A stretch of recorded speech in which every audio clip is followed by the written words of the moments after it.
Sir का संक्षिप्त परिचय बोल रहे हैं सर, फोटोग्राफी में आएगा ना सर। नवोदय विद्यालय जलगांव के पूर्व छात्र रहे हैं।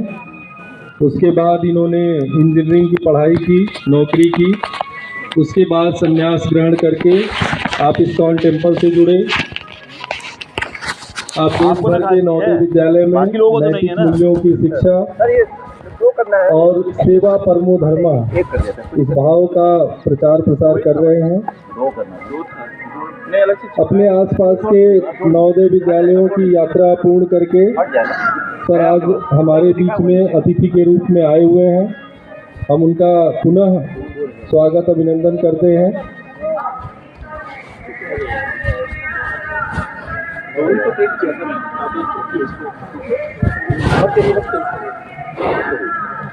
और औपचारिक स्वागत के क्रम में मैं उप प्राचार्य महोदय से अनुरोध करूंगा कि वे उन्हें ये प्राकृतिक फूलों जैसा बुके प्रदान कर उनका स्वागत करें। आदरणीय उप प्राचार्य महोदय।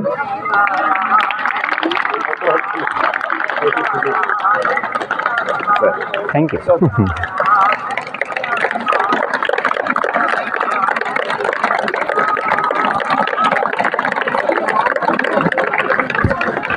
अब मैं स्वागत के लिए दो शब्द कहने के लिए उप प्राचार्य महोदय को आमंत्रित करता हूं। उप प्राचार्य महोदय सर आप आए और यहाँ स्वागत के लिए हमारे सम्मानित अतिथि के लिए दो शब्द कहें, इसके बाद हम लोग कार्यक्रम से जुड़ेंगे। इस कार्यक्रम में उपस्थित आदरणीय मुख्य अतिथि एवं मुख्य वक्ता श्री जगन्नाथ यात्रा दास जी, जो कि इस्कॉन मुंबई से जुड़े हुए हैं और जो उनका जो मुख्य परिचय आप सभी बच्चों के लिए है कि ये नवोदय विद्यालय जलगांव के पूर्व छात्र हैं और आप सभी के बड़े भाई हैं। ये इनका असली परिचय है बच्चों। इन्होंने नवोदय विद्यालय जलगांव में पढ़ाई के बाद 10वीं पास करने के बाद वहाँ चूँकि आपको पता है कि सब्जेक्ट कॉम्बिनेशन कई बार सेम स्कूल में नहीं मिल पाता है, तो उस वजह से इन्होंने फिर आगे की पढ़ाई की और बाद में इन्होंने बीटेक किया और बीटेक करने के बाद इन्होंने कई वर्षों तक एज अ लेक्चरर, जिसको आजकल हम लोग असिस्टेंट प्रोफेसर भी कहते हैं, एज अ लेक्चरर भारत के महाराष्ट्र के बहुत सारे कॉलेजेस में अपनी अध्यापन की सेवाएं दी। और चूँकि शुरू से ही ये आध्यात्म के प्रति झुके हुए थे, बचपन से ही धर्म और आध्यात्म में इनकी रुचि थी, तो एक समय ऐसा आया, इन्होंने निर्णय लिया कि आध्यात्म की दिशा में अपने कदम बढ़ाएंगे और इन्होंने इस्कॉन में वर्तमान में एक ब्रह्मचारी के रूप में दीक्षा ले ली है, या यूँ कह सकते हैं कि वहाँ का ज्ञान प्राप्त किया और वहाँ का संकल्प लिया है।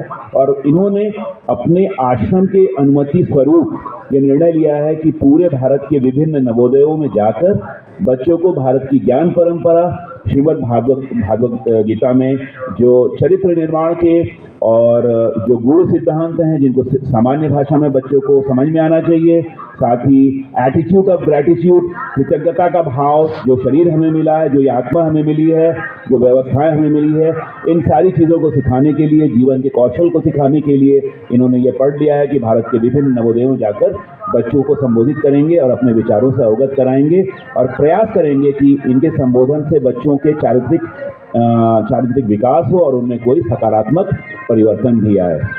इसी कड़ी में मैं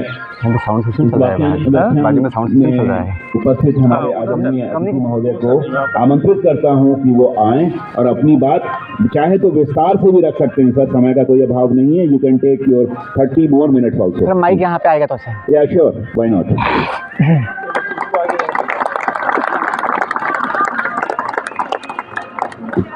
आइए उधर बैठिए, कोई बात नहीं।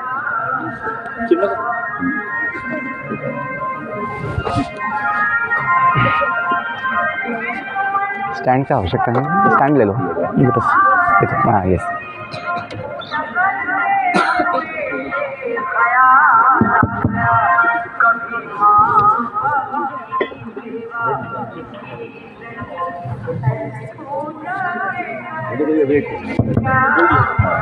एक घंटा wait. So first of all, I thank our dear VP sir, our teachers for giving the kind shelter here at JNV Chandavali. I wish you all good evening. I will happy to be here to serve you in small way, whatever possible. We'll begin a small prayer. वहाँ मंदिर का तो sound system चल ही रहा है बड़ा आवाज़ से, तो दिक्कत तो है, लेकिन हम अपना जो ध्यान है अपने सेशन में लगाएंगे। सब लोग सीधा बैठ जाइए, थोड़ा बहुत लोग झुके हैं, सब लोग हाथ जोड़िए और हम थोड़ा 2 मिनट जो है प्रेयर बोलने वाले हैं। पहले सुनिए और पीछे बोलने का प्रयास कीजिए।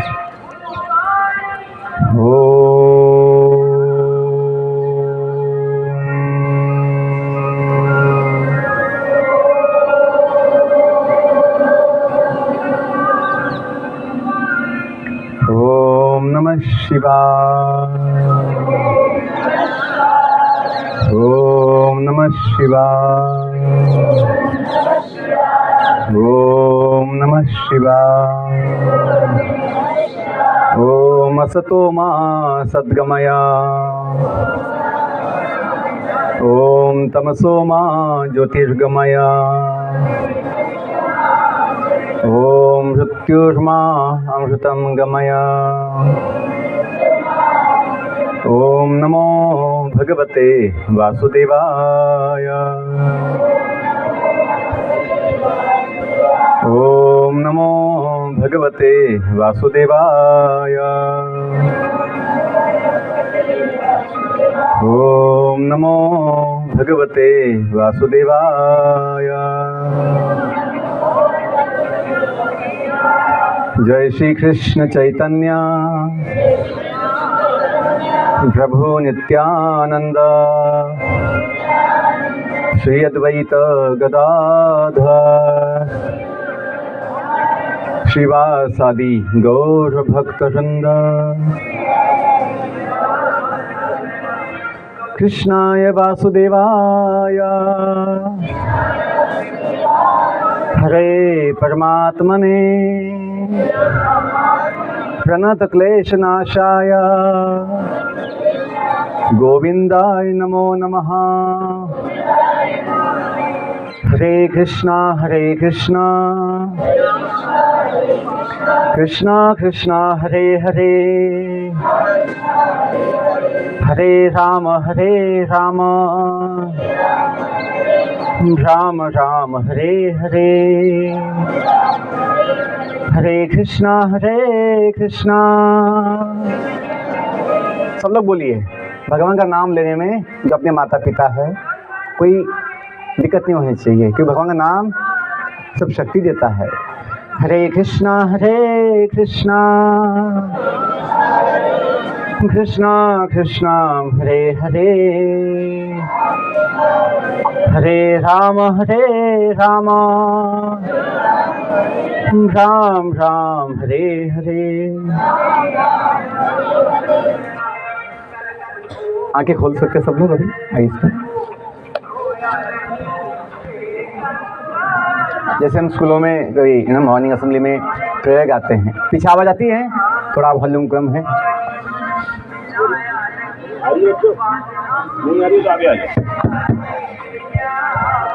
तो स्कूलों में हम प्रेयर गाते हैं कि सुबह सवेरे,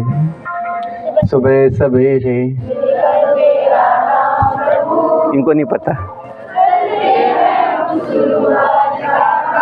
हाँ, तो हमने बचपन से थोड़ा समझा है कि जो भी हम प्रतिज्ञा लेते हैं, जो भी हम प्रेयर्स बोलते हैं या अपने कैंपस में कोई सुविचार कोट्स देखते हैं, सुभाषित देखते हैं, तो केवल पढ़ना नहीं, केवल देखना नहीं है, केवल बोलना नहीं है, उसे अपने जीवन में पालन करने का विचार करना चाहिए।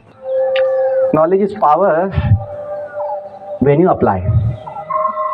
यदि ज्ञान है लेकिन उसका पालन नहीं करेंगे तो फिर वो शक्ति नहीं बनेगा, वो बोझ बन जाता है।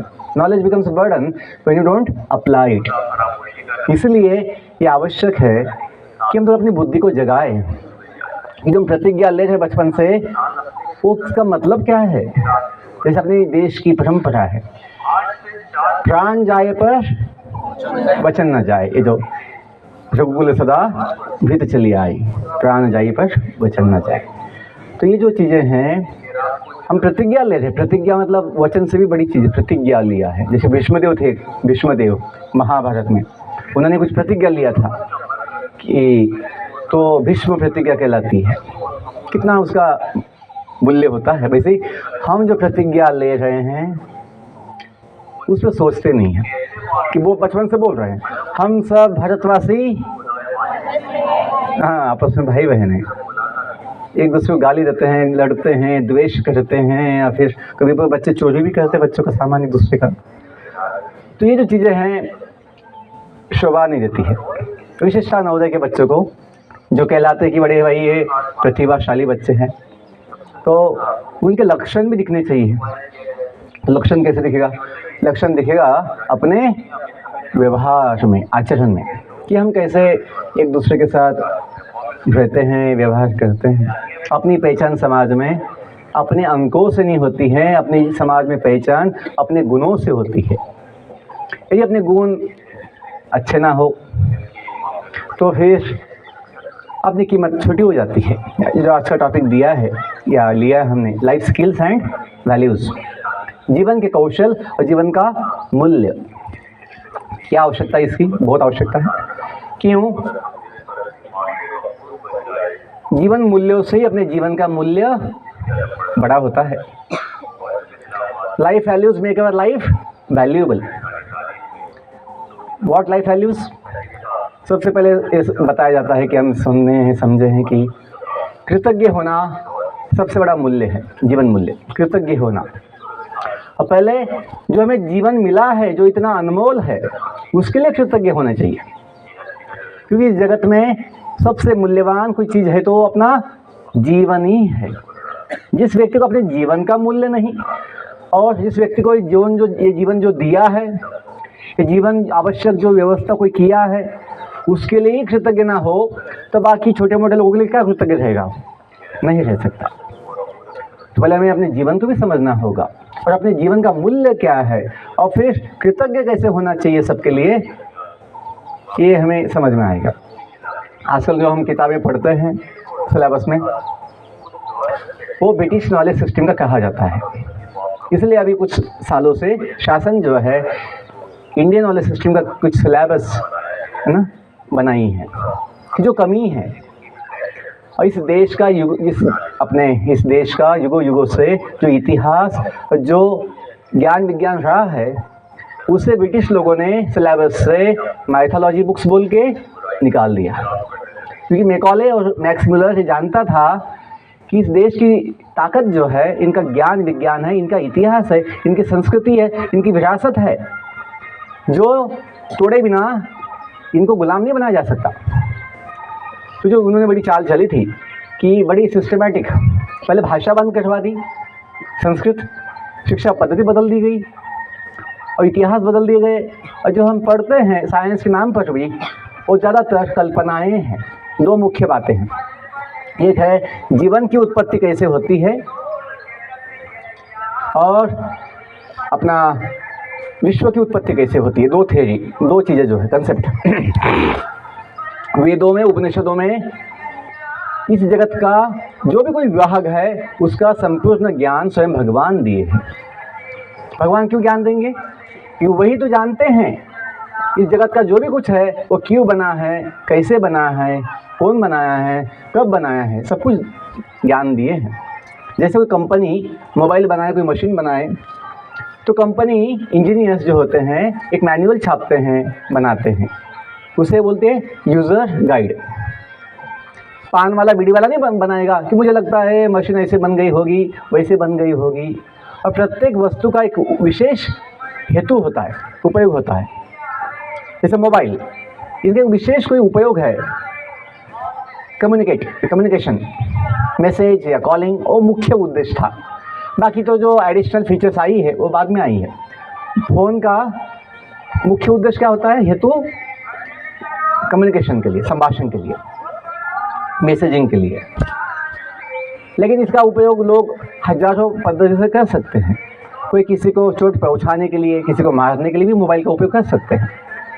जैसे कभी कोई जो चॉक्स होती है, किसी को ना चॉक्स का उपयोग लिखना होता है, लेकिन कुछ बच्चे जो है कान में भी डालते हैं, वो कहीं भी डाल सकते हैं। छोटे बच्चे जो होते हैं, पेंसिल जो होती है, स्केच पेन जो होते हैं। पॉइंट ये है कि जिसको विशेष हेतु पता नहीं है प्रत्येक वस्तु का, वो गलत उपयोग करता है। तो बच्चों ये समझिए कि जब हमने मतलब 150 साल से इस देश में ब्रिटिश नॉलेज सिस्टम में कभी वेदों की बात नहीं हुई है, कभी उपनिषदों की बात नहीं हुई है, कभी अपने शास्त्रों की बात नहीं हुई है, कभी अपने संस्कृति की बात नहीं हुई है ज़्यादा, तो फिर कल्चर बदल गया है। ब्रिटिश नॉलेज में हम ब्रिटिश कल्चर में जीते हैं। इस देश में कोई चाय पी ले पिता नहीं था, चाय कॉफ़ी ब्रिटिश लोगों ने ही आदत लगवा दी। उसे एडिक्शन क्यों कहा जाता है कि जो आदत लगा जाती है उसके बिना फिर लोग जी नहीं पाते, दिन भर हाथ लगाते रहते, आज चाय नहीं मिली, चाय नहीं मिली, चाय नहीं मिली। जैसे चाय बड़ी अति आवश्यक हो गई है। फायदा कुछ नहीं है, पित्त बढ़ता है, एसिडिटी बढ़ती है, बीपी शुगर सब प्रॉब्लम है, क्योंकि उसका कोई लिमिट नहीं रहता है। जब भी कोई आ जाए चाय बनाओ, जब भी कोई आ जाए चाय बनाओ, कोई मीटिंग हो चाय लाओ, चाय लाओ। तो दिन में कोई उसका लिमिट नहीं है, कोई नियम नहीं है, तो फिर समस्याएं बढ़ी हुई है समाज में। लेकिन हम समझ नहीं पाते कि ब्रिटिश तो चले गए हैं, लेकिन उनकी सिस्टम अभी तक यहाँ ही है। तो हम गुलामी की मानसिकता में जीते हैं। हम सोचते हैं इंग्लिश के बिना कैसे होगा। भाषा का कोई दोष नहीं है, लेकिन जब भाषा बदल दी जाती है तो हम ऐसा सोचते हैं कि नहीं अपनी भाषा तो क्या है, English is the most important, ऐसा सोचते हैं। अभी इंग्लिश में बोल रहा हूँ। एनीवे, तो पॉइंट ये है कि हमें थोड़ा अपनी संस्कृति, अपनी भाषा, अपना जो ज्ञान विज्ञान इतिहास से ज्ञान होना चाहिए, इतिहास पता होना चाहिए। तो भारतीय ज्ञान परंपरा का जो मुख्य आधार है वो वैदिक साइंस है, वैदिक विज्ञान है, जो स्वयं भगवान दिए हैं। कब दिए भगवान ने ज्ञान? जब कंपनी जो है, कोई भी कंपनी जो है वस्तु बनाती है, तो तभी वो अपने पैकेजिंग में वस्तु के साथ पुस्तक भी दे देती है, यूज़र गाइड। ये बात नहीं है कि 1 साल के बाद वो किताब छापेंगे और किताब देंगे कि वही आपकी वस्तु बिगड़ गई होगी, अभी आपको पता ही नहीं कैसे उसका उपयोग करना है, तो अब ये किताब ले लो। ऐसे नहीं होता, ये कॉमन सेंस की बात है। जब भी व्यक्ति कुछ बनाता है, वस्तु बनाता है, जैसे किसी बच्चे का जन्म होता है तो माता पिता उसके जन्म से ही उस बच्चे को ज्ञान देना शुरू करते हैं। तो ऐसे ही इस ब्रह्मांड में, यूनिवर्स जो बोलते हैं, ब्रह्मांड में, यूनिवर्स, ब्रह्मांड में जब पहले जीव उत्पन्न हुए ब्रह्मांड में, हमें बताया गया ब्रिटिश नॉलेज सिस्टम में अमीबा सिंगल सेल का बन गया होगा, ऐसे बोला है चार्ल्स डार्विन ने, ऐसे बोला है कि। लेकिन वैदिक साइंस जो अपना मुख्य इस जगत का विज्ञान ज्ञान है, उसमें स्पष्ट आता है कि ब्रह्मांड की उत्पत्ति होने के बाद उस ब्रह्मांड के अंदर जब पहले जीव जन्म लिए, ब्रह्मदेव, शब्दों पर ध्यान दीजिए, ब्रह्मदेव और फिर ब्रह्मांड। तो ब्रह्मदेव को प्रश्न सवाल आया, उनका जन्म कैसे होता है? भगवान विष्णु, भगवान नारायण जो ब्रह्मांड के आधे पानी में अनंत शेषनाग की शैया पर लेटे रहते हैं, सोए रहते हैं अपनी योग निद्रा में, योगिक स्लीप, योग निद्रा में। तो उनकी जब इच्छा होती है अभी सृष्टि बनानी है, अंदर ब्रह्मांड के अंदर जीव सृष्टि बनानी है, तो पहले जीव बनाते हैं ब्रह्मदेव। तो अपने नाभि से उनके नाभि से कमल उत्पन्न होता है, और कमल के ऊपर ब्रह्मदेव का जन्म होता है। आप बोलेंगे ऐसे कैसे हो सकता है, कमल, नाभि से कमल कैसे आ सकता है? आप देखिए इस जगत में जो कुछ भी हम देखते हैं कि जमीन से इतना बड़ा पेड़ कैसे आ जाता है, कीचड़ से कमल कैसे आता है, मच्छर कैसे उड़ पाते हैं, पंछी कैसे उड़ पाते हैं। प्रत्येक जो चीज़ है अद्भुत है, अचिंत्य है। एक छोटा सा बीज कैसे इतना बड़ा पीपल का पेड़ बन जाता है, बरगद का पेड़ बन जाता है, छोटा सा बीज।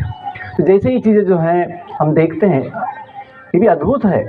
क्या उसमें ऐसी शक्ति है कि छोटा सा बीज इतना बड़ा विशाल पेड़ बन जाता है जो हजारों साल जीता है।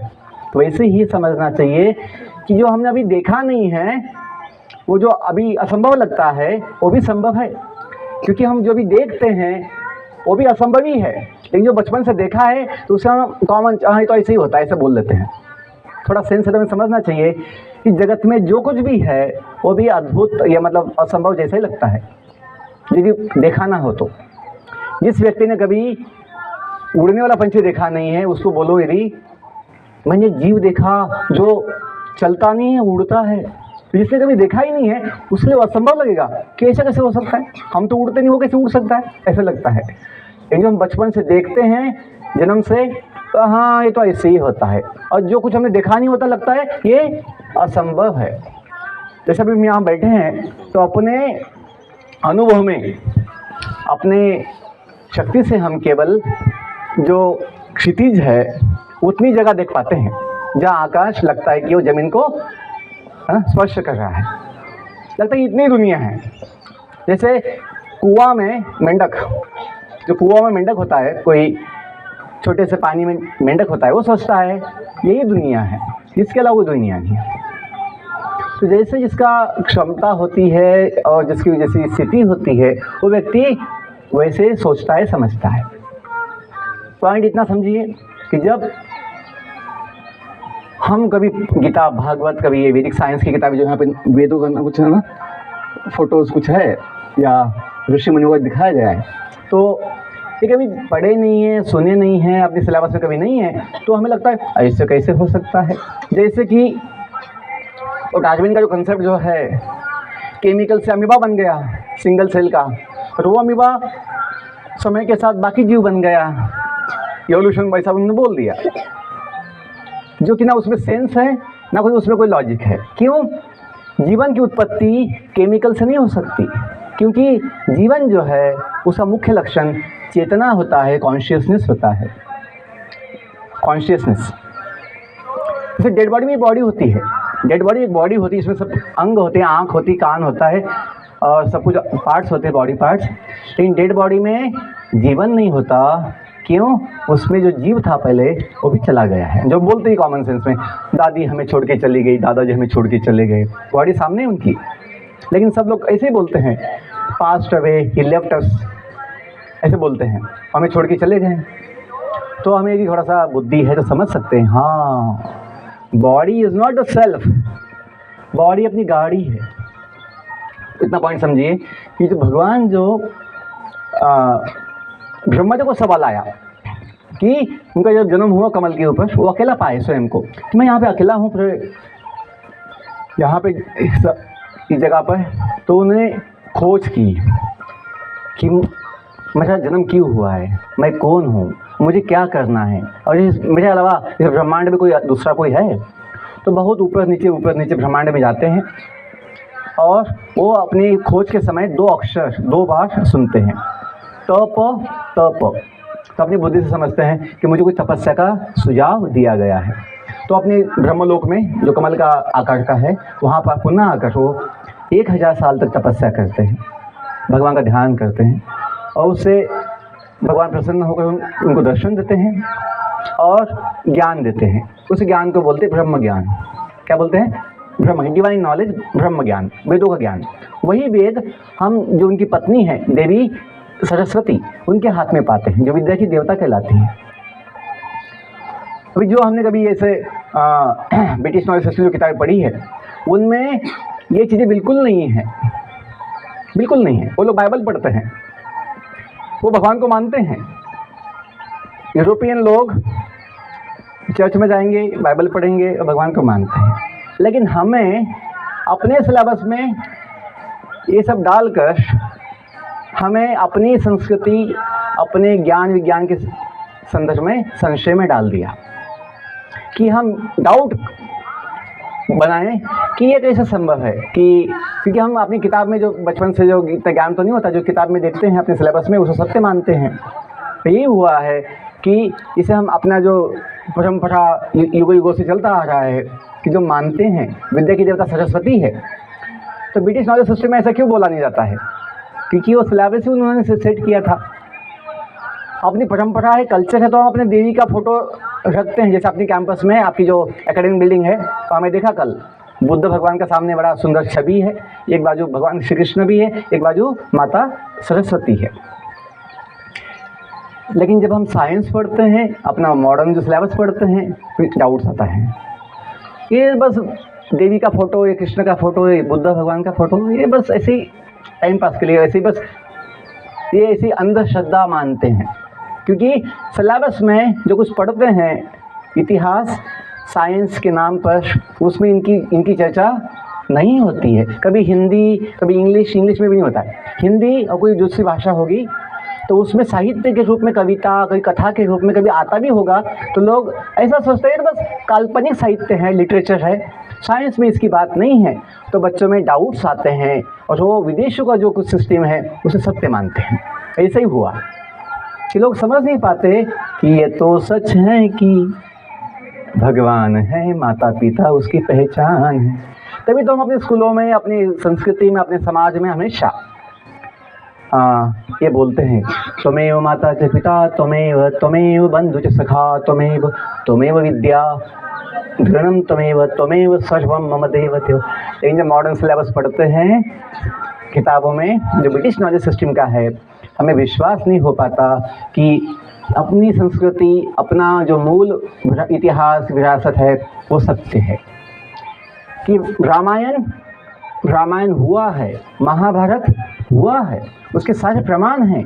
लेकिन दोष यहाँ पे आता है कि जो सिलेबस में कुछ किताबें जो हम पढ़ते हैं, इतिहास भी जो पढ़ते हैं, जो बनावटी है, इन ब्रिटिशों ने बनवाया ताकि हम अपनी संस्कृति को नीचा देखें, हम अपनी संस्कृति का कनेक्शन छोड़ दें और ब्रिटिश लोगों का गुलाम बन जाए और सोचे अपना तो कोई ज़्यादा कोई अच्छा कुछ है नहीं, उनका सब कुछ अच्छा बोल के वैसा कल्चर अपनाएं। और वही हुआ है कि हम अपनी जड़ों से कट गए हैं। और इसलिए ताकत जो होनी चाहिए, आत्मविश्वास जो होना चाहिए, जो आत्मबल होना चाहिए, उसकी कमी है। और जब हम बीटेक किए थे मुंबई में, कॉलेज जो बड़ा प्रसिद्ध है देश का, VJTI कॉलेज, वहाँ पर हमने देखा 2001 की बात है, 25 साल पहले, जो बच्चे 98-99 मार्क्स लेके एडमिशन लिए वहाँ पर, वो बच्चे भी आधे प्रतिशत, मतलब 50% बच्चे लगभग हॉस्टल में, 25 साल पहले की बात है, आज संख्या बढ़ गई होगी समाज का प्रभाव से, नशे के शिकार होते हमने देखा। बीड़ी फूकना, शराब पीना, गलत काम, गलत चीज़ें देखना। क्यों? उनकी बुद्धि जब मैथ, फिजिक्स, केमिस्ट्री जानती है और जीवन को जब समझती नहीं है, तो संयम, आत्मबल नहीं दिखा पाते। कितने ऑफिसर लोग भी, डॉक्टर्स लोग, इंजीनियर्स लोग नशे के शिकार हो जाते हैं। क्यों? कहीं ना कहीं आत्मज्ञान की कमी है, कहीं जीवन की ज्ञान की कमी है। कोई व्यक्ति नशा का शिकार क्यों बनता है? क्योंकि उसका कमजोरी होता है। कोई चुनौती आती है, कोई दुख आते हैं, कोई दबाव आता है, तो उसको झेल नहीं पाता, उसका सामना नहीं कर पाता, तो वो उससे लड़ने के लिए नशा का सहारा लेता है। कोई अपना दुख और संतोष निकालने के लिए, भूलने के लिए वो नशा का सहारा लेता है। जैसे हमने नवोदय से जब एडमिशन लिया था, नवोदय में अभी तक चाय नहीं पी है। नवोदय के बाद या नवोदय से एडमिशन जब हुआ था, चाय नहीं पी है। जब समझा था कि जब स्कूल हमें दूध पिलाती है, तो फिर चाय की आदत वापस क्यों लगानी है। चाय छोड़ दी 5-6 की छठी से, तो बाद में चाय पी ही नहीं है। 10वीं तक थोड़ा बहुत जो सिनेमा देखा होगा, 10वीं के बाद वो भी सिनेमा कभी देखा नहीं है। बॉलीवुड तो देखा ही नहीं बाद में, हॉलीवुड तो पता भी नहीं है। क्यों? जब पता लगा कि बॉलीवुड सिनेमा जो है क्या दिखाता है, हिंसा, मतलब हिंसा, नशा और लड़ाई और गलत चीज़ दिखाता है, तो मन भटकता है। मुझे एक आदत थी कि मैं फिल्मों में भी कुछ ज्ञान की बात ढूंढता था, इसमें कुछ सीखने के लिए होगा, कुछ ऐसा, कुछ इसमें बोध मिलेगा, कुछ हमें बड़ा अच्छा फ़ायदा होगा, ऐसा मैं सोचता था। जब 10वीं तक समझ में आया कि बाबा इसमें कुछ ज़्यादा ज्ञान की बात तो है नहीं, मन बिगाड़ने की बात है, तो उससे हम बचे हुए हैं। पॉइंट ये है, जब हम अपनी बुद्धि को जगाते हैं, स्वयं को जानते, जीवन को समझते हैं, तो ये संयम आएगा। हम सही गलत का भेद अपने विवेक से समझ पाएंगे। तो अब हमें कोई बोलने की आवश्यकता नहीं कि हमें क्या करना चाहिए और क्या नहीं करना चाहिए। हम स्वयं अपने जीवन को अपने गुणों और स्वभाव के अनुसार जी सकते हैं। हमें किसी का कॉपी, अनुकरण करने की आवश्यकता नहीं होगी। हम स्वयं अपना अपना रास्ता जो है चुन सकते हैं, तो जीवन का समाधान के साथ आनंद ले सकते हैं। तो जो बात मैं बोल रहा था कि ये ज्ञान जो है ब्रह्मदेव को जब मिला, उन्होंने परंपरा में इस ज्ञान को इस पूरे ब्रह्मांड में फैलाया है। जो उनके मानस पुत्र हैं और उनके शिष्य भी हैं, जो हमेशा अपनी वीणा लेकर फिर ब्रह्मांड में घूमते हैं। कौन? नारद मुनि, नारद जी नारायण नारायण बोल के पूरे ना, वो स्पेसमैन है, यूनिवर्सल स्पेसमैन। अपनी इच्छा से एक क्षण में कहीं पे भी कैलाश में जा सकते हैं, वैकुंठ में जा सकते हैं, धरती पे जा सकते हैं, स्वर्ग पे जा सकते हैं। हनुमान जी वैसे ही है, स्पेसमैन, अपनी इच्छा से कहीं प्रकट हो सकते हैं। तो ये मत सोचना कि ये तो कैसी काल्पनिक चीज़ें हैं, बिल्कुल नहीं। देखिए, जो सर मुझे बता रहे थे कि यहाँ पे ये देवी का मंदिर वो बहुत सालों से है, सैकड़ों सालों से है। शिव जी का मंदिर जो यहाँ पे है, ये जो बना है, स्ट्रक्चर नया होगा, लेकिन ये स्थान शिव जी की उपासना का स्थान बहुत सदियों से है। और जैसे काशी विश्वनाथ यहाँ से नज़दीक है, निकट है, ऐसा कहा जाता है फिर ब्रह्मांड का प्रलय होने के, नाश होने के बाद भी काशी जो है, जो भगवान शिव के त्रिशूल पे है ना है, वो कभी नष्ट नहीं होती। बिल्डिंग नष्ट हो सकते हैं, लेकिन जो काशी धाम का जो आध्यात्मिक जो शक्ति है, जो स्वरूप है, वो वैसे बना सकता है। जैसे किसी के बॉडी का नाश होने से भी अंदर जो आत्मा होती है उसका नाश नहीं होता। तो हम बोलते हैं ना कि आज हमारे दादाजी का श्राद्ध है, तो फिर दादाजी के लिए श्राद्ध में अन्न जल अर्पण किया जाता है। वो तो आपने देखा होगा घर पे, पितृपक्ष में भी श्राद्ध किया जाता है, एनुअल श्राद्ध किया जाता है। क्यों? क्योंकि जो दादाजी हम अपने थे अपने साथ, वो अभी नहीं है, वो कहीं ना कहीं है। यदि बॉडी के साथ सब कुछ खत्म हो जाता तो फिर श्राद्ध की कोई आवश्यकता नहीं थी। अपने शास्त्रों में जो कहा गया है कि कभी कोई आत्मा की, कोई व्यक्ति की दुर्गति हो जाती है, उसको यातना मिलती है, नरक यातना कहीं फंस जाता है, तो उसके मुक्ति के लिए, उसके सद्गति के लिए ये शास्त्रों में कहा गया है कि श्राद्ध कीजिए, भगवान को भोजन अर्पण करके, नैवेद्य अर्पण करके प्रसाद के रूप में अग्नि में दीजिए। क्यों? अग्नि भगवान का मुख कहलाता है। जो यज्ञ में कभी ना अग्नि होती है तो स्वाहा सब कुछ ना, उसमें लोग सोचते हैं ये अग्नि में क्यों डाल रहे हैं सब, घी और फिर क्या क्या डालते हैं उसमें, समिता, कभी ड्राई फ्रूट्स भी डालते हैं, भोजन भी डालते हैं अग्नि में। ये नहीं समझ पाते कि ये अग्नि जो है भगवान की शक्ति है, मुख है, जहाँ देने से भगवान को मिल जाता है। जो भगवान गीता में कहते हैं अग्नि मेरा मुख है, सूर्य चंद्र जो है उनकी आंखें हैं। लोग बोलते हैं भगवान को कौन देखा है?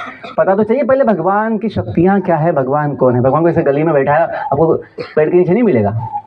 जो अनंत कोटि ब्रह्मांड बनाने वाला भगवान इस छोटे से यहाँ बैठ नहीं सकता। हाँ, जब वो अवतार लेके आते हैं तो दिखते हैं कभी कभी, लेकिन वो बहुत समय, कम समय होता है। लेकिन मूल रूप में भगवान जो है अपने नित्य धाम में होते हैं। इतना समझिए कि भगवद गीता, जो वेद उपनिषद जो है, ये भगवान ने स्वयं दिया हुआ ज्ञान है। और फिर नारद मुनि को ज्ञान मिलने के बाद उन्होंने व्यासदेव को ज्ञान दिया।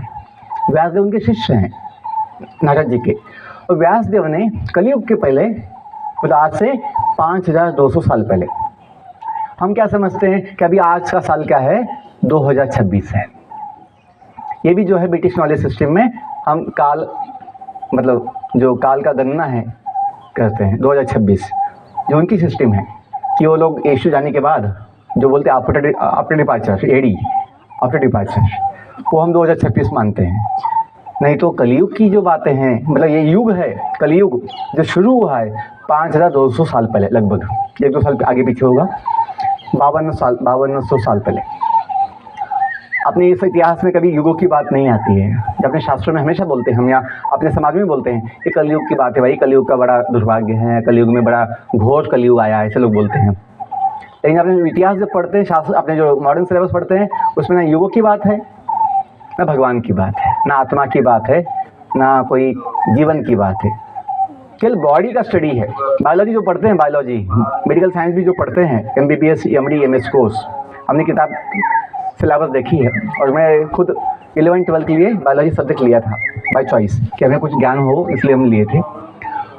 तो उस बायोलॉजी में, मेडिकल साइंस में केवल फिजिकल बॉडी स्टडी होता है, मन का विज्ञान, बुद्धि का विज्ञान, अहंकार जो शक्ति अपनी, और सबसे इम्पोर्टेंट जीव, जिसके बिना जीवन नहीं हो सकता, वो जीव का उल्लेख भी नहीं है कि जीव होता है जो जीवन चलाता है। देखो कभी किसी का हाथ पाँव नहीं होगा, किसी का बुद्धि कम होगा, किसी का मन बिगड़ गया, तभी वो जीवन होता है, वो जी पाता है। लेकिन किसी की बॉडी एकदम फिट है, लेकिन आत्मा चला जाए बॉडी छोड़ के, फिर वहाँ जीवन नहीं सकता। घर वाले भी इस बॉडी को एक दिन भी नहीं रखते हैं। क्यों? अपनी वैल्यू जो लाइफ वैल्यू, जीवन का मूल्य जो है बॉडी पार्ट से नहीं है, बॉडी से नहीं है, वो जीव से है, हम से है। हम है तो बॉडी का मूल्य है, बॉडी का मूल्य अनंत है। क्यों? अभी उसके अंदर हम हैं। व्यक्ति ना हो, जीव ना हो बॉडी में, तो ये अनमोल शरीर भी ना कौड़ी मोल हो जाता है, उसे जला देते हैं, नष्ट, मतलब कोई काम का भी नहीं, सड़ता भी है और बदबू फैलती है, तो अंतिम संस्कार किया जाता है। ये समझिए, अपना मूल्य जीवन का वो हमसे है, हम जो है वो भगवान के अंश है। मैं पहले जो बताया, यदि हम अपने स्वयं को जाने, जीवन को समझे कि जीवन कौन दिया है, कि किसकी वजह से है, और उसके प्रति कृतज्ञ हो, तो अपने आप अपनी बुद्धि शुद्ध होगी और हम प्रत्येक व्यक्ति के लिए, सबके लिए अपनापन, प्रेम का भाव दिखाएंगे और कृतज्ञ रहेंगे, सेवा का भाव दिखाएंगे।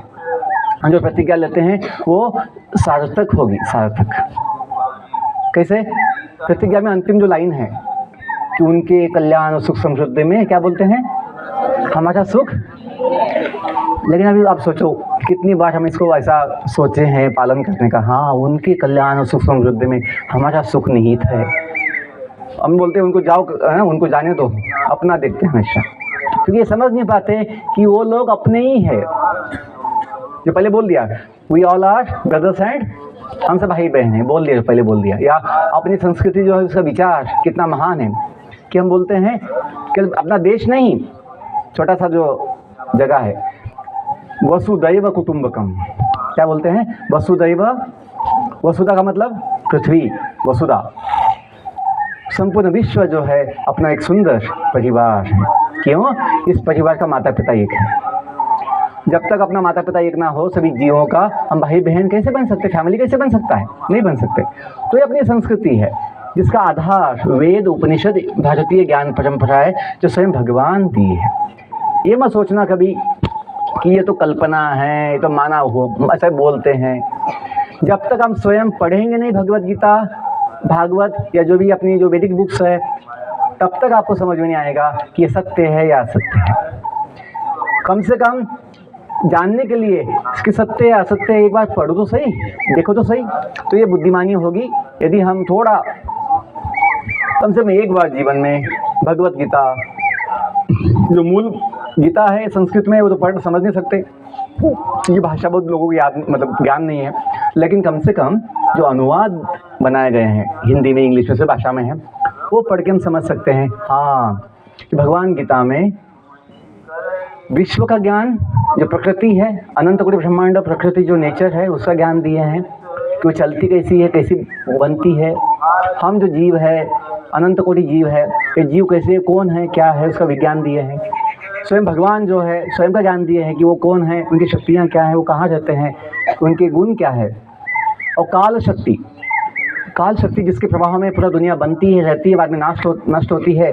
काल जो है दुनिया चलाता है, जो कभी आपने सुना होगा मालिका में, महाभारत में, कि मैं काल हूँ, है ना, जो सुना होगा कभी। तो भगवान की शक्ति है काल शक्ति, तो उसका भी ज्ञान विज्ञान अपने गीता में आए, भगवान दिए हैं। और लास्ट पॉइंट गीता का आता विषय कर्म, कर्म सिद्धांत, कि जिस कर्म के आधार पर अपने जीवन का भाग्य या कर्म का फल या अपने जीवन में जो कुछ मिलता है सुख दुख जो निर्भर है, वो कर्म का विज्ञान दिया गया है। ऐसा कभी नहीं होगा कि आपने अच्छे कर्म किए और बुरा फल मिलेगा, ऐसा कभी नहीं होगा। To each action there is always equal opposite reaction, जो बोलते हैं जैसी करनी वैसी भरनी, जैसा बोओगे वैसा।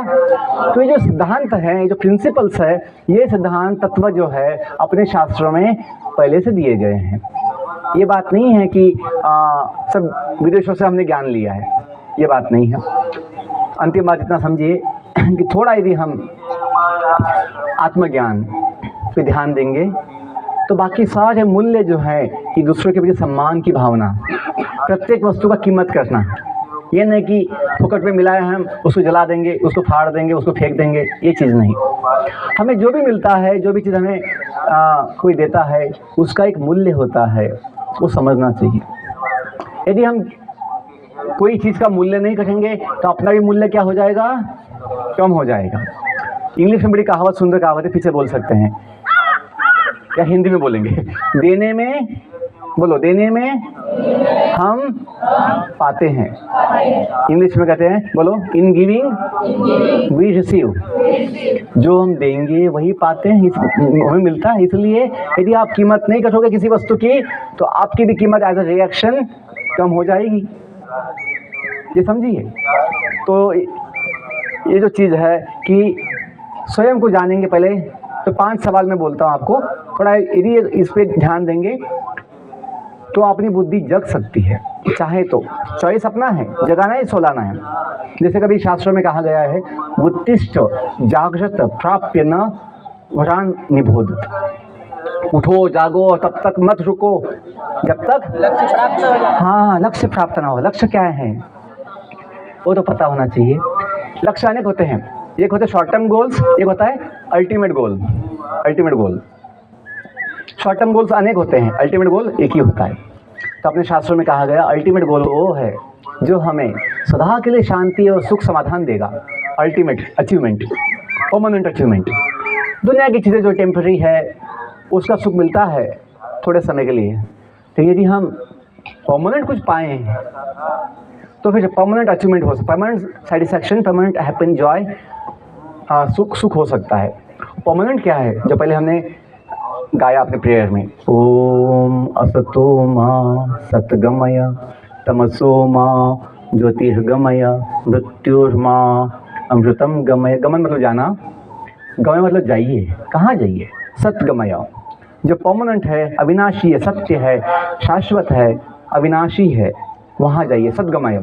अभी समस्या क्या है, हम जहाँ रहते हैं दुनिया में, बॉडी में, ये असत कहलाता है। असत, असत मतलब जो रहता नहीं है, टिकता नहीं है, जो नाशवान है, बदलने वाला है। आपका सबका अनुभव है। थोड़ा चिपक के बैठे, थोड़ा पे आगे आ जाओ, थोड़ा उसको जगा दो।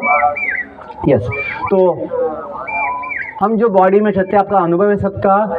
आज जो लुक है आपको जो आज लुक है, और रूप या लुक 10 साल पहले अलग था, ये लुक 10 साल के बाद अलग होगा। बॉडी कुछ साल पहले था भी नहीं, अब बॉडी कुछ समय के बाद होगा भी नहीं। तो हम वो नहीं जो पहले नहीं था और आगे नहीं होगा, और जो हमेशा बदलता रहता है, हम वो नहीं है। जैसे चंचल मन हमेशा बदलता रहता अपने विचार, वो हम नहीं है। अपनी शक्ति है, बुद्धि जो कभी चलती है कभी नहीं चलती, वो हम नहीं है, अपनी शक्ति है।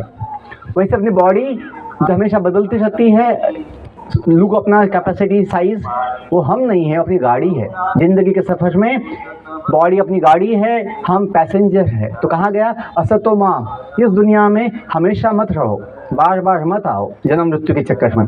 कहा गया, सतगमय, go to the permanent place, जहाँ पर आपका जीवन क्या होगा, परमानेंट होगा। जो आत्मा है, जो जीव है, जो एक व्यक्ति है, उसका जीवन, उसका एक स्वरूप जो है वो दिव्य है। हनुमान जैसे हनुमान जी कहलाते हैं चिरंजीवी, वैसे हम सभी जीव भी भगवान के धाम में चिरंजीवी कहलाते हैं, सदा जीते हैं। अभी क्या हुआ है, हम थोड़े पिकनिक के लिए आ गए हैं, थोड़ा घूमने के लिए आ गए दुनिया में, तो स्वयं का जो अपना जो रूप है वो हम भूल गए हैं। तो गीता भागवत में बताते हैं कि अपनी वास्तविक पहचान बॉडी की नहीं है बॉडी की पहचान थोड़े समय के लिए। रियल अपनी आइडेंटिटी जो है आत्मा की है। तो कैसे हम समझेंगे? 5 सवाल पूछो स्वयं से कि हम दुनिया में जो आए हैं, आप लोग आए हैं पहले से ऐसे ही है, ऐसे ही रहेंगे हमेशा? नहीं, हम आए हुए हैं। जैसे स्कूल में भी आप लोग आए हैं, अपने माता पिता के घर से आए हैं, गांव से आए हो, तो ये सवाल पूछ सकते हैं स्वयं से। सवाल तो बनता है कि दुनिया में जो आया हूँ, कुछ आई हूँ कुछ समय पहले, मैं कहाँ से आई हूँ दुनिया में। सेकंड सवाल, मैं जो कोई हूँ वो कौन हूँ, जो अपनी शाश्वत पहचान हो सकती है। थर्ड क्वेश्चन, मैं जो किसी का हूँ, किसी का होना चाहिए, मैं किसी का हूँगा, तो मैं किसका हूँ, दुनिया के हैं, बॉडी के हैं, फैमिली के हैं, थोड़े दिन के मेहमान साथी जो प्रेयर्स में गाते हैं, तुम्ही हो माता पिता, तुम्ही हो बंधु सखा, तुम्ही हो साथी, तुम्ही सहारे, कोई न अपना। ऐसे क्यों बोलते हैं? कोई न अपना सिवा तुम्हारे इसलिए बोलते हैं, अपने जो कोई है ये थोड़े समय के साथी हैं। वो कोई सोचेगा कितने समय के साथी है, कोई बोल नहीं सकता। जैसे वो गाने में कभी सुना होगा बचपन में, जिंदगी एक सफर आगे, हाँ यहाँ कल क्या हो। तो ये ऐसे दुनिया की स्थिति है कि हम कभी सोच नहीं समझ सकते कब क्या हो जाए। कभी भूकंप हो जाता है, कोई नई बात नहीं बोल रहा हूँ, दुनिया में होता है। कभी युद्ध हो जाता है, आज भी विश्व युद्ध की बात चल रही है, युद्ध चल रहे हैं, मिसाइल यहाँ की वहाँ जा रही है। पहले अपने यहाँ पे भी हुआ पिछले साल पहलगाम अटैक के बाद, पहलगाम हमले के बाद। तो ये दुनिया ऐसी है, कौन कभी किसी का हत्या कर दे, कौन कोई हमला कर दे, कभी भूकंप हो जाए, कभी बादल फट जाए, बाढ़ आ जाए, बोल नहीं सकते। क्योंकि ये दुनिया अनिश्चित है, क्योंकि अपना स्थान नहीं है। अपना स्थान अपने माता पिता के पास है, परमानेंट। तो जो इतना समझिए हम किसके हैं, परमानेंट। ओके, थर्ड चीज़, चौथा सवाल, हम दुनिया में जो आए हैं क्यों आए हम? जैसे आपको पता है कि आप नवोदय विद्यालय में क्यों आए हैं, पता है आपको? किसको पता नहीं है कि मैं क्यों आया नवोदय विद्यालय में? सबको पता तो होना चाहिए। जो अभी गेट में लिखा होता है ना, शिक्षार्थ आइए, और हाँ, आने जाने का उद्देश्य पता होना चाहिए कि उसके बिना दिशा नहीं मिलेगी, हमें फोकस नहीं मिलेगा। नवोदय विद्यालय में हम आए हैं, जो अपनी बहुत अच्छी सुविधा है, अपना सौभाग्य है, तो इसका हमें लाभ लेना चाहिए, उपयोग लेना चाहिए अपने आत्म कल्याण के लिए, आत्म विकास के लिए। और जो शिक्षक हमें इतनी अच्छी व्यवस्था यहाँ पे देते हैं, उनका सम्मान करना चाहिए, आज्ञा पालन करना चाहिए, उनके प्रति कृतज्ञ भाव दिखाना चाहिए। क्यों? ये हमें उनसे जोड़ेगा, लाइफ लॉन्ग आपके बॉन्ड्स बनेंगे टीचर्स के साथ, आपका रिश्ते। और जब यहाँ रहोगे तो बड़ा आनंद लगेगा, कोई तो है अपने यहाँ पे, अपने तो हैं, अपने माता पिता भी यहाँ से गाँव दूर है, तो अपने लिए अभी यही माता पिता है, तो इनका सम्मान अवश्य करना चाहिए। आज हमें 28 साल हो गए नवोदय विद्यालय छोड़ के, 98 के बाद हम छोड़ दिए थे। 28 साल के बाद भी आज हमें नवोदय की टीचर्स याद आते हैं, उनसे बात होती है, उनसे मिलते हैं, बड़ा आनंद लगता है।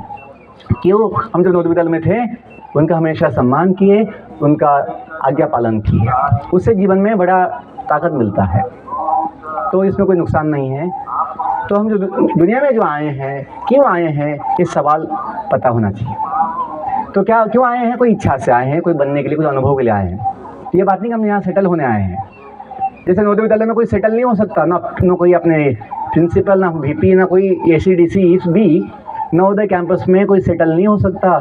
सबको यहाँ से जाना होता है, क्योंकि टेम्पररी पोस्टिंग होती है, अपॉइंटमेंट होती है। वैसे ही हम दुनिया में जो आए हैं, कोई इच्छा से, कुछ कोई विचार से थोड़े समय के लिए आए हैं। और यहाँ के बाद कहाँ जाना चाहिए, ये भी एक सवाल होना चाहिए। नवोदय बच्चों का समय आ गया कि अभी 12th पास हो गए, ना 12th पास हो के अभी निकल जाएंगे यहाँ से, तो अभी तक सोचा ही नहीं कि आगे हमें यहाँ के बाद क्या करना है, कहाँ जाना है, तो उसे दिशा नहीं मिलेगी, उसे फोकस नहीं होगा। वैसे जीवन में बच्चों, यदि हमें ये पता ना हो, कभी हमने सोचा ना हो कि दुनिया तो थोड़े समय की, पता नहीं बॉडी भी जो है वो कब खत्म हो जाए, आगे हमें कहाँ जाना है, क्या करना है, तो ये ज्ञान तो मॉडर्न सिलेबस दे नहीं पाएगा। वैदिक साइंस जो इंडियन नॉलेज सिस्टम है, वो सब कुछ, astronomy, astrology, medical science, physics, chemistry, वेदों में सब कुछ है, कलाएँ भी है, विद्याएँ भी है, और मैथ्स, मेडिकल साइंस भी, सब कुछ, आर्किटेक्चर, उसके साथ साथ जीवन का विज्ञान भी दिए हैं। थोड़ा हम पढ़ेंगे तो अपने जीवन में जो ताकत आएगी, जो विश्वास आएगा, जो हमें एक शांति होगी, हाँ हम किसी के तो हैं, हम वो हैं जो परमानेंट है, जो बूढ़ा नहीं बनता, जो बीमार नहीं होता, जो कभी नष्ट नहीं होता। कितनी अच्छी बात है। मेडिकल साइंस कितना भी एडवांसमेंट कर ले, बुढ़ापे को रोक नहीं पाएगा, बीमारी को रोक नहीं पाएगा, मृत्यु को रोक नहीं पाएगा। उल्टा आज देखिए, मेडिकल साइंस इतना एडवांसमेंट होने के बाद भी मनुष्य का जो स्वास्थ्य है अच्छा तो नहीं हुआ है, कम हो गया है। जो अपने दादा दादी कभी 90 साल 100 साल जी लेते थे, आज 50 साल जी पाना बिना मेडिसिन के बड़ा असंभव हो गया है। बच्चे का जन्म नहीं हुआ तब से उससे मेडिसिन चालू हो गई है। तो ये समझिए एडवांसमेंट नहीं है, अपनी कमजोरी है कि स्वास्थ्य कम हुआ है, बुद्धि शक्ति, मेमोरी कम हुई है, अपना सहनशीलता कम हुआ है, अपना आपस में प्रेम का भाव, अपनापन का भाव कम हुआ है, सेवा का भाव कम हुआ है। तो इतना समझिए, हम सभी जो है भगवान के हैं, आत्मा के रूप में। हनुमान जैसे भगवान के सेवक है, और जो अपने माता पिता भी भगवान, हम उनके ना बच्चे हैं। तो ये जब थोड़ा ज्ञान होगा, आत्मज्ञान, वो हमें आत्मा बल देगा। पूरा दुनिया जो आप समझ सकते हैं कि अपने पिताजी की है, अपने बाप की है, पूरा दुनिया अपने बाप का है। क्यों? सबका बाप एक ही है, जगन्नाथ जो बोलते हैं ना, जगत के नाथ विश्वनाथ जो है, भगवान विश्वनाथ, वो अपने नाथ। ये जो समझेंगे कि हाँ कुछ कमी नहीं है, सब कुछ अपना है, तो ये संबंध जो आपको थोड़ा पता होगा, तो ये आपको एहसास होगा कि हाँ जब भगवान से जुड़ते हैं, इतनी शक्ति हमें देना दाता, मन का विश्वास कमजोर होना, हम चले नेक रास्ते पे हमसे ये हो पाएगा। जब हम भगवान से जुड़ेंगे, बुद्धि शुद्ध होगी, मन शांत होगा, और फिर सब कुछ ज्ञान, दूर अज्ञान के हो अंधेरे, तू हमें ज्ञान की रोशनी दे, हर बुराई से बचते रहे हम, जितनी भी दें भली जिंदगी दे। ये हो पाएगा, ये हमने किया है, अनुभव किया है, इसलिए हमने इस ज्ञान को बांटने के लिए अपना जीवन दे दिया। क्यों? ये बड़ा महान ज्ञान है। प्रज्ञानम ब्रह्म जो बोलते हैं, प्रज्ञानम ब्रह्म जो उपनिषद के शब्द हैं, इसका मतलब यही है, ज्ञान जो अनेक प्रकार का होता है ज्ञानम, उसमें सबसे प्रसिद्ध, सबसे महान ज्ञान प्रज्ञानम ब्रह्म ज्ञान है। ब्रह्म, ब्रह्म मतलब आत्मा। जो बोले अहम, बोलो सब लोग अहम, अहम ब्रह्म अस्मि, अहम ब्रह्म अस्मि। तो वेदों में, उपनिषदों में ये कहा गया है कि हम सब ब्रह्म है, जो भगवान को कभी कहते हैं पर ब्रह्म, परमात्मा, उनके हम अंश है। तो ये पहचान आपको क्या देगा? आपको बल, आत्मविश्वास, आत्मसंयम, और संयम होने के बाद शांति, सुख, समाधान भी हमें अवश्य मिल जाते हैं। कुछ समझ में आया? कुछ फायदा होगा इससे कि अच्छी पढ़ाई के लिए, अच्छा जीवन को आसान बनाने के लिए मन शांत चाहिए और बुद्धि जगी होनी चाहिए। सारे जीवन के मूल्य कौशल समझने के लिए भी बुद्धि जगी होनी चाहिए। जब स्वयं ही हम आत्मा सोए होंगे, आत्मज्ञान नहीं होगा, तो कहाँ से बुद्धि जग पाएगी? बुद्धि भी सो जाती है। आत्मा सोएगी तो बुद्धि भी सोएगी। स्वयं को जानो, स्वयं को जगाओ, स्वयं को पहचानो, और फिर सारी शक्तियाँ और सारा सिद्धियाँ अपने पास पाओगे। बहुत धन्यवाद, आपने शांति से सुना। I wish you all the best. May God bless you. Once again I thank our dear SVP sir for this opportunity to serve you here.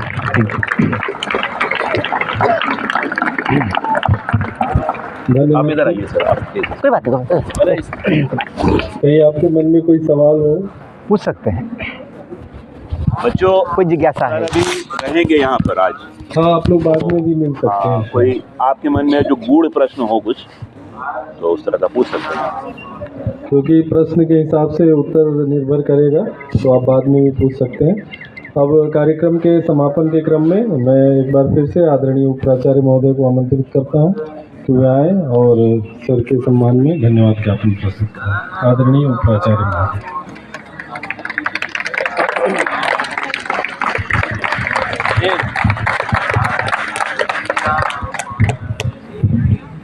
इस कार्यक्रम के मुख्य वक्ता और विद्यालय के मुख्य अतिथि आज के कार्यक्रम के श्री जगन्नाथ यात्रा दास जी, जिनका सांसारिक नाम आप लोग यहाँ पर देख रहे हैं, श्री जगदीश देशमुख जी, ठीक है, लेकिन इनको इस्कॉन संस्था के द्वारा, जो इनके गुरु हैं, उनके द्वारा ये नाम दिया गया है।